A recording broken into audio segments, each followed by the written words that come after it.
This is part 6 of The City in the Sky, and I would just like to start by apologizing to The City in the Sky. At the end of part 5, if you were listening closely, I said this was a dreary dungeon, and that's just not true. No, it's not. No, it's not. I mean, it's not a really bright dungeon, but, you know. Yeah, but I feel like I personally insulted The City in the Sky. But anyway...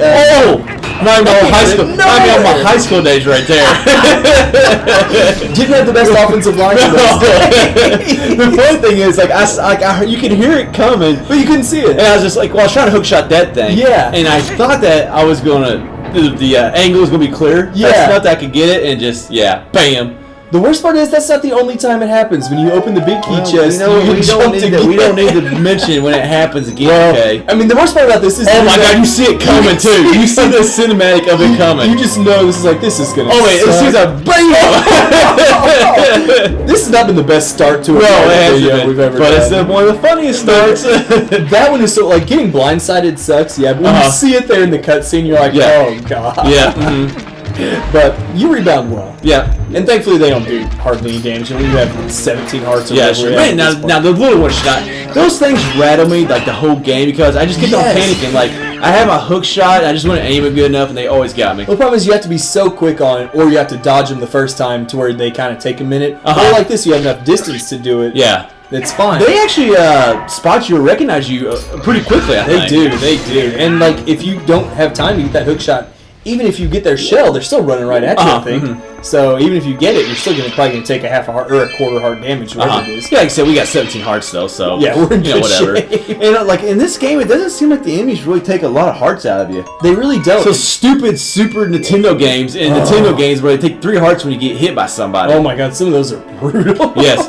And here's another thing I love. We talked about like lowering the claw shot, but I really love lowering it through this fan right here, going back into the main room. Like that's really the verticality that we're talking about in some of our earlier parts. And then like, is this a room we've been in earlier? Yeah, this is like the main. Like that's right. I guess you could call it the main room of the dungeon. And only now we're hanging from the ceiling of it because we have the double hook shot. Yeah, it's like you come straight into this place and then it branches off. That's right. That's 3 different ways, and then it's been so long. Each one has their areas. Yeah, we're back to seeing the Ukus running around. We haven't seen them in a while. It's been 2 or 3 parts. Yeah, it has been. Yeah. We spent a lot of time outdoors on that last part, which is awesome. I think that last part is probably one of my favorite parts of this video series. Hey, we're never going to complain about being outside in a dungeon. No, Beats being in a volcano or a cave somewhere. Yeah, or in water, underwater. I wasn't going to mention that one. Yeah. I like how we always say we're not going to mention it, and then we always proceed to mention it.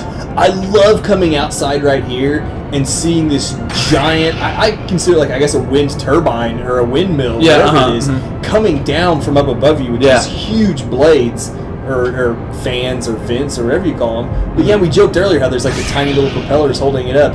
When you see a giant contraption like this, you're like, this must be what's powering the wind combined with this is powering. And that's why, like, earlier I think in part 1 or 2 I mentioned like how the wind powers, to machines, and make it look a lot more technologically advanced. Agreed, 100%. And I just love seeing these gigantic, machines out here, and you're like, we've said this before. It's such a more advanced area than. And one thing I really hadn't thought about until now, like the next room we have like a lot of levels, I guess you say. Yeah. And right outside here, I never paid attention to this. We get a really good view of just how tall that next building is that we're going into. Yep. Which I think we fight Argo Rock on top of this, if I'm correct. If I'm not mistaken, Yeah, I think we do, because we go straight up. Yep. And then we just go outside. Oh man, you want to talk about height? Why didn't I look up right here? Yeah, come on, what are you doing? I didn't want to sit here and just look up and be like, what the heck's he doing? Well, plus, and this becomes a little bit more of a factor on the turbines in the next room, or in the room where you're going straight up. But sometimes you have to be quick on the draw. Yes, you do. With them they're moving away from you. Yes, and I missed them a couple times actually. Exactly. So if you don't hit them with the hook shot, you have to wait for it to come all the way back around to get it again. That's why you're not looking up. Yeah, definitely. And I remember the first time, like I played through this dungeon, like that fan on the other side that you had to turn, or no, you turn it on, right? Yes.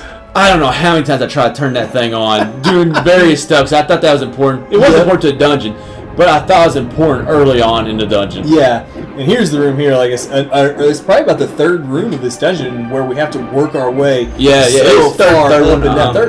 Third one. But before we can do that, man, these things destroy me right here. Well, it just sucks that like you'll see them coming. Well, there's that, and like when you're focusing on one, the other one gets you. But the fact that it's like how rarely in a Zelda game has the mini boss that you fought come back with 2 of them later on in the dungeon? I can understand later in the game when you're more powerful. There's probably a lot of examples of that. I can't think of one on the top of my head. There's probably a lot of them. But I mean, like, I can understand like the mini bosses coming back later in the game when you're more powerful and they're easy. But 2 of them, okay, maybe you might be right. You might be right. But the same dungeon? Yeah, and they have 2 of them, maybe. And it's not like you can hookshot both of them at the same time. No, that's why I kept on getting hit. But that would be awesome if you could. You've got 2 claw shots. I keep calling them hook shots. Can you imagine you could just claw shot both of them? Dude, I'm just thinking right now. This is like the most awesome thing ever. You use both your claw shots, and just drag them both to you, and then do a spin attack on both of them. Oh my god, are you kidding me? Come on, Zelda, you dropped an opportunity here for an and then Link just drops sword and walks away, and then like it goes like it's a glitch in the game, like where he drops the sword and walks away, and the ending scene start right there. Like it just ends the game. I think it'd be better if he dropped the sword and walked away, then he's like, oh crap, I need that. That's what that'd be good too. But either way, I feel like, you know, if you're fighting 2 of these guys and you've got 2 claw shots, why can't you get both of them? Come on. Dude, I didn't think about that. Like, I'm upset now that you mentioned that. Because, like, that would have been awesome. It would have been. I don't know. Because they're obviously in both arms. Yeah. You hang on with one and shoot the other. Yeah. Oh my god, that would have been awesome. As it is, it's just a crappy fight. Come here, get over here, Scorpion. But you got double Scorpion claw shots, man. This fight had so much potential. Dude, I'm so excited now for something that just didn't happen. Like if we could, like, I wish I could draw, or like as an artist. Oh, I know. I would totally draw something like that now. Yes, I mean we see some pretty awesome pictures. There's another idea. Double claw shots. Bring 2 enemies to you at the same time. I mean, every now and then, we're on a roll, man. Like on our Twitter account and stuff, we'll see at 2 guys, by the way. Yeah, play Zelda. At 2 guys play Zelda. Don't show it a second. Yeah, well, you see some amazing artwork on there. I would love if an artist could pull that off for us. Just to have Link grabbing both those guys. Please, if you're somebody who can draw even like halfway decent, because I can't even draw a stick person. So if you could draw something halfway decent, we want an image of double claw shots bringing both of those enemies to us right there. Oh my god, that would be so priceless if someone pulled that off for us. But that would require high viewership and an artist watching this. So. Yes, that's true. That's true. We're going to have to tweet this video out a lot. Just this particular part. Yeah. But and here's the part. This part is difficult, and you can see I missed it a couple times. I really like it, but it's a great concept.